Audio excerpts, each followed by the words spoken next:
Blu Televizion pak ditë më parë realizoi një kronik televizive në zonën mbi spitalin në Rënal të Vlorës për të pasqyruar gjendjen që ishte prej vitesh në liçenin artificial i kthyer në një shqetësim për banorët e kësaj zone.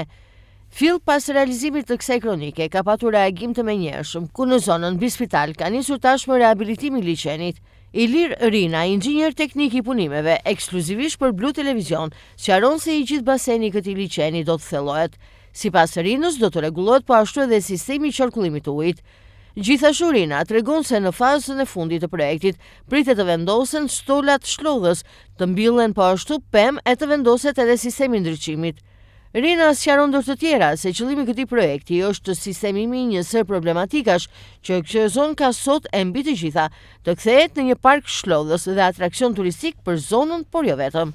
Baseni do thellohet i gjithi, do pastrohen inertet, të gjitha çka ka brenda basen, do krijohet një thellësi për basenin që prurjet e tjera të depozitohen prapë në basen, dhe në dalje të basenit do vihet një prit për të mbajtur të gjitha mbeturinat të cilat vijnë nga lart dhe ku mund t'i pastrojmë me lehtë. Do rehabilitohet i gjithë kanali, do bëhet me beton, do pastrohet dhe do bëhet i gjithi me beton deri në fund. Kemi edhe një mundësi le të themi që të mund ta pastroni vazhdimisht. Po, ne në qendër të basenit po bëjmë një rrugë me çakëll, ku pas 2-3 vjetësh, nëse baseni mbushet, futemi lehtësisht me kamiona që ta pastrojmë lehtë, mos jetë me kjo që është situata që është tani. Do të rregullohet edhe sistemi i qarkullimit të ujit. Do të rregullohet edhe sistemi i qarkullimit të ujit, do të rregullohet ndriçimi dhe lulishtja rreth basenit. Me stola për të gjithë. Do të krijohet një ambient shumë i këndshëm për banorët këtu. Nuk do të jetë me kjo që shikojmë sot. Pra, mund të themi që do të jetë një atraksion turistik, por edhe një park shlodhës. Fiks, një park shlodhës për të gjithë zonën këtu. Për të gjithë zonën do jetë një park ku njerëzit të rrinë mos të kenë me këtë aromë të keqe dhe këto përmbytje që ndodhin në këtë zonë. Do të japi fund edhe një sër probleme. Normalisht.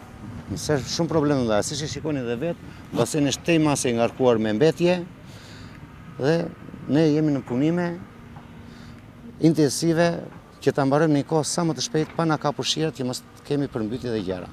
Po punojmë me orare të zgjatura dhe në vazhdim do të realizohet.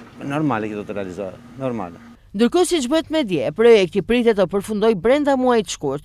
Si pjesë integrale e tij është edhe pastrimi i kanalit kullues mbi spital, një kanal kullues që do të rehabilitohet në mënyrë që të funksionojë si vendi ku do të kullojnë ujërat e liçenit.